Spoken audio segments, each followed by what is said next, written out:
Iniciamos nuestra transmisión, segmento número 4, programa 166, Visión Global Más Plus. Recordamos la etiqueta de la semana, Gran Victoria del Pueblo.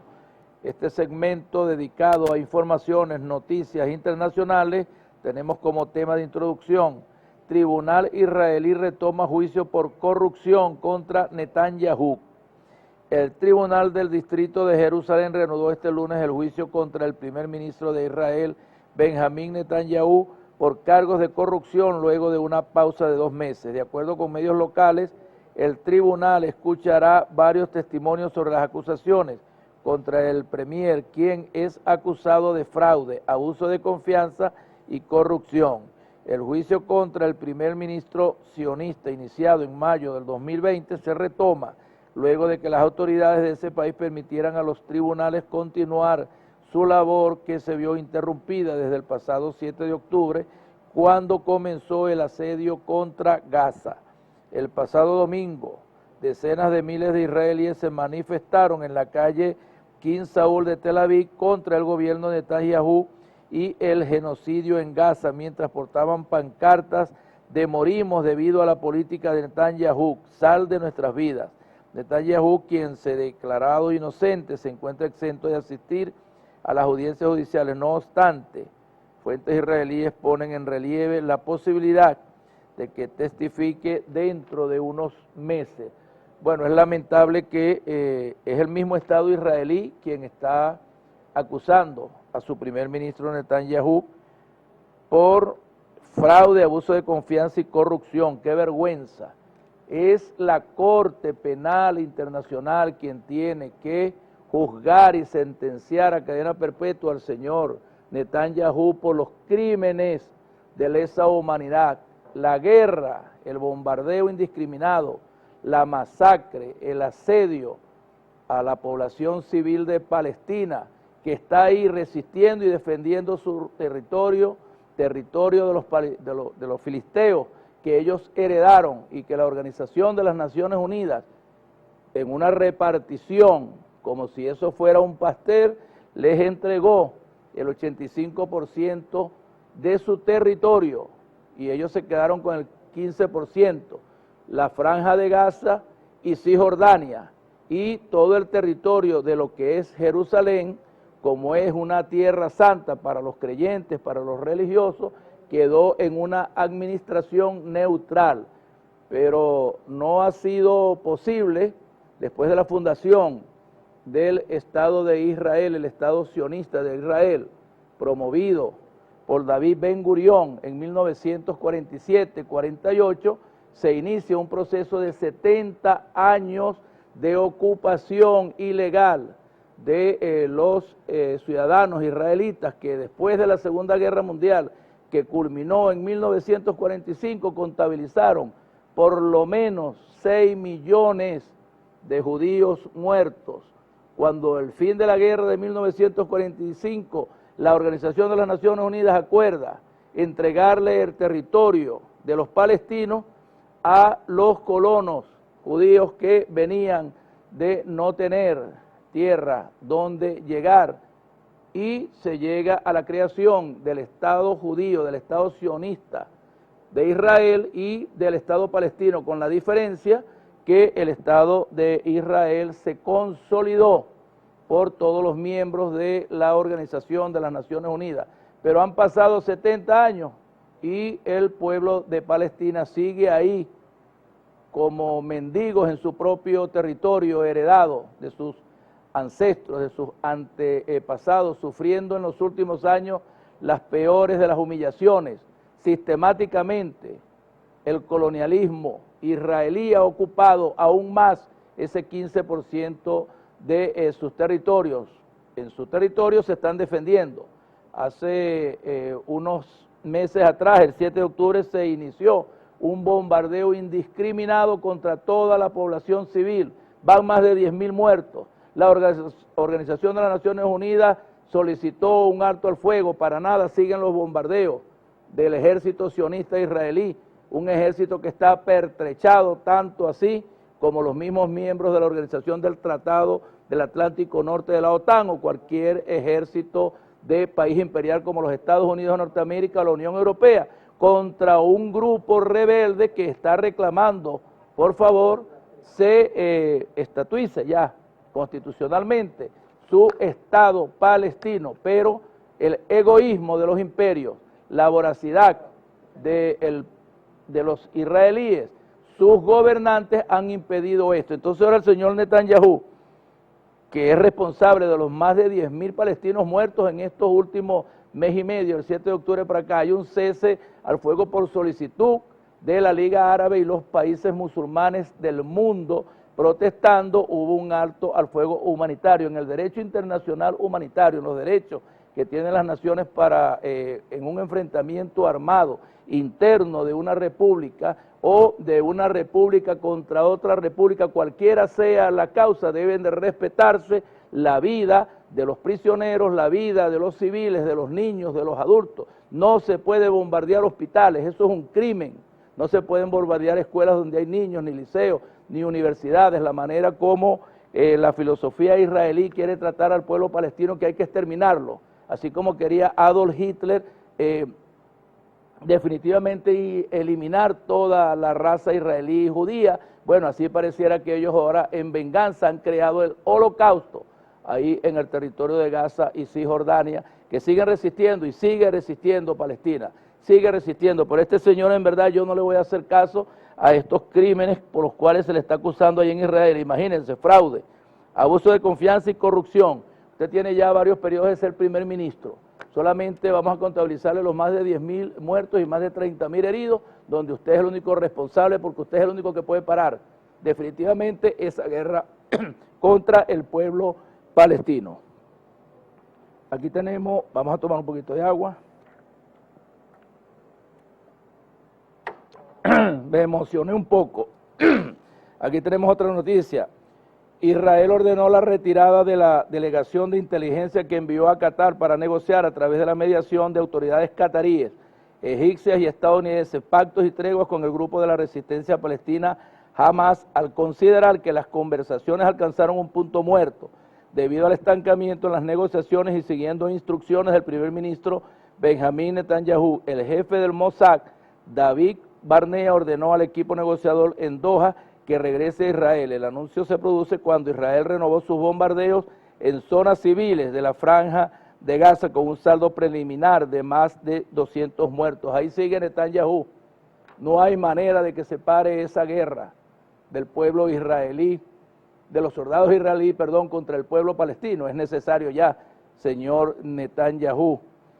Es usted quien tiene en sus manos el poder para detener a su ejército y que los colonos regresen al territorio israelí. Ya se lo quitaron, 85% de su territorio original. Bueno, déjenlos vivir ahí en la franja de Gaza, déjenlos vivir en Cisjordania y permítanles ir ahí a Jerusalén para que sigan con sus tradiciones, sus costumbres y sus creencias religiosas.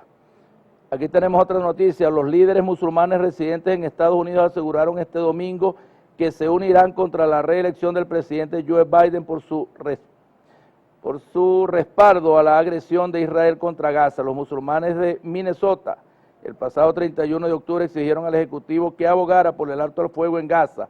Al no ver esta reacción, ni el presidente ni en altos funcionarios del gobierno iniciaron la campaña de Abandon Biden.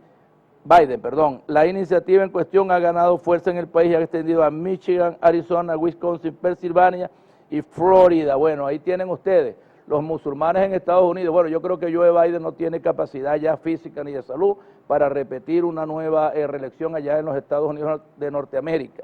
Hay que temer es el regreso de Donald Trump, pero ahí está todo el país, o todos los árabes del mundo, todos aquellos que tienen por religión el islamismo, están abogando para que esta guerra definitivamente ya termine. Es necesario que termine el atropello, la guerra, la invasión de ese ejército sionista contra la población de Palestina, que aparte no le dejan entrar por ahí por Egipto los alimentos, por ahí por Rafa, por el mar Mediterráneo tampoco le dejan entrar nada, no tienen agua, no tienen electricidad, no tienen combustible. ¿Hasta cuándo, Señor Jesús de Nazaret, usted que está ahí en medio de Israel, en medio de Gaza, en medio de Cisjordania, va usted a permitir que siga esta guerra innecesaria, cuando en manos de la Organización de las Naciones Unidas y sus 198 miembros está declarar el Estado libre, autónomo, legítimo, autodeterminado de Palestina y su pueblo para que puedan ser un Estado, una nación, habitantes, pueblo, en verdad tal cual se le concedió ese derecho a los israelitas.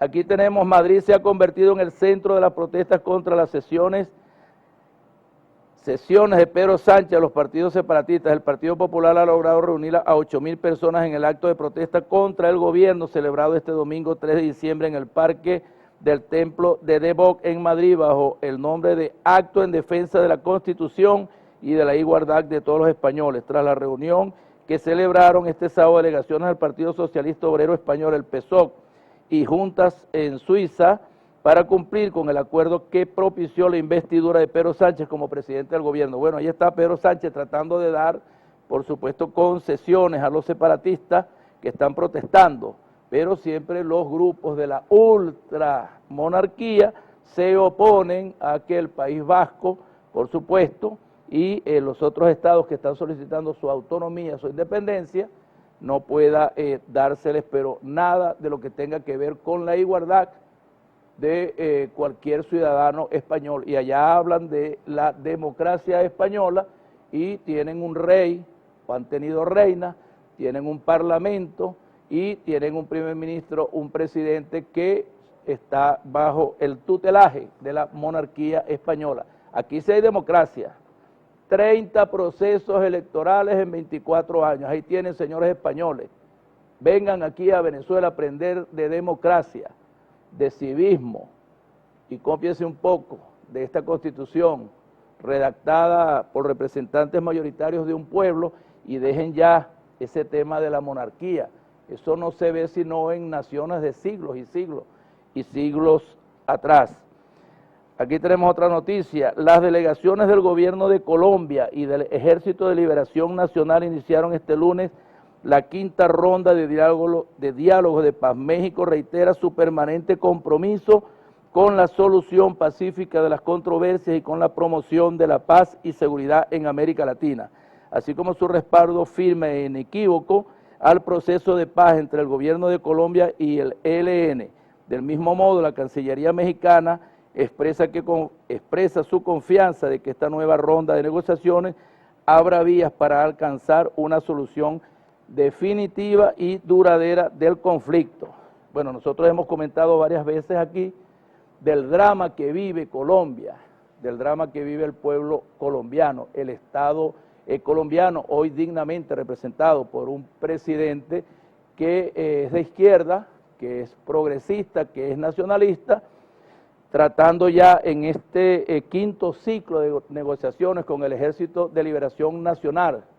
Ya hemos recordado que fue fundado en 1964. Ahí se encuentra lo que conocemos con la teología de la liberación, o sea, el cristianismo con el humanismo marxista-leninista. Es una organización guerrillera rebelde en armas que desde 1964 viene liberando la liberación del territorio colombiano en favor de las grandes mayorías de los colombianos, de los campesinos, de los indígenas, de los sindicatos, de los intelectuales, de los estudiantes, de todo el pueblo mayoritario colombiano que no ha visto en los partidos tradicionales que han gobernado a Colombia después de 70 años del asesinato de Jorge Eliezer Gaitán en mayo de 1947, una serie de organizaciones guerrilleras rebeldes han llegado a tratados de paz con los gobiernos de turno. Le ha tocado pues al Ejército de Liberación Nacional, ya estaba sentado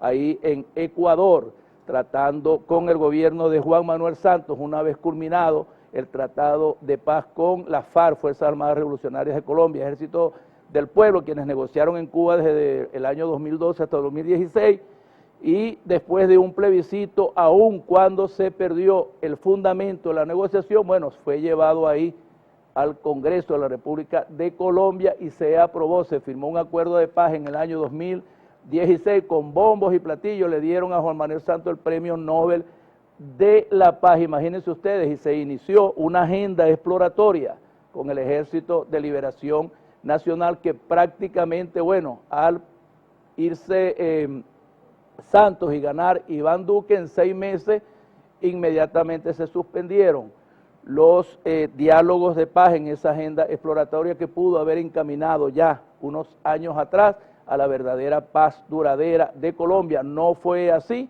pero bueno, al menos a través de Gustavo Petro se ha retomado esa agenda de negociaciones, se han considerado algunos temas que ya se habían discutido y son válidas tanto para el negociador del Estado colombiano como para el negociador de las guerrillas del Ejército de Liberación Nacional, un ejército de más o menos 5.000 hombres en armas ahí en todo el territorio colombiano, defendiendo, por supuesto, los principios, los valores y los derechos dentro del derecho internacional humanitario. Ahí están negociando 5 ciclos de negociaciones entre Venezuela, Cuba, México. Ya se inició un cese al fuego a partir del 3 de agosto, para los meses ya de febrero deben de haber soluciones, pero en este 5.º ciclo que se ha iniciado este mes de noviembre en México, con veeduría, por supuesto, de otros países de Latinoamérica y Europa, ojalá y se lleguen y se acuerden verdaderos acuerdos donde, si le toca a la guerrilla desmovilizarse, de poner sus armas, bueno, deben de ser insertados a la vida útil de Colombia, los campesinos al campo, los estudiantes a las universidades,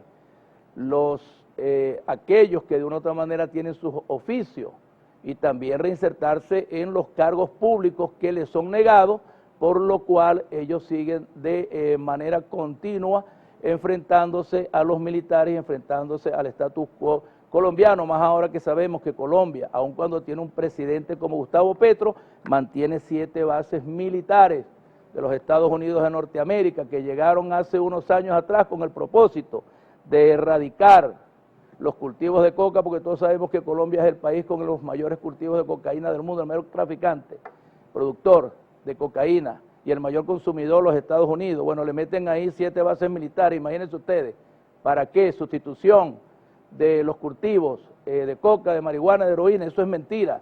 Llegaron ahí con el único propósito de infiltrarse entre los campesinos, entre los trabajadores, entre los estudiantes y acabar con los alzados en armas, que no han visto otro camino que les ha negado el Estado colombiano, su Constitución y sus Fuerzas Armadas. Han tenido que tomar las armas y ahí tienen una lucha casi un poco más de 50 años, casi 60 años diríamos, luchando junto a los campesinos, junto al pueblo, en las universidades, en los sindicatos, y ahora que tienen ya esta oportunidad, este 5.º ciclo, bueno, es posible que para el 2025, cuando termine ya el periodo de Gustavo Petro, ya todos esos 5.000 hombres en armas vuelvan a la paz, vuelvan a sus familias, vuelvan a ocupar cargos públicos, porque no podemos nosotros dejar las armas si no son satisfechas las verdaderas reivindicaciones de nuestro hermano pueblo colombiano. Así que en buena hora,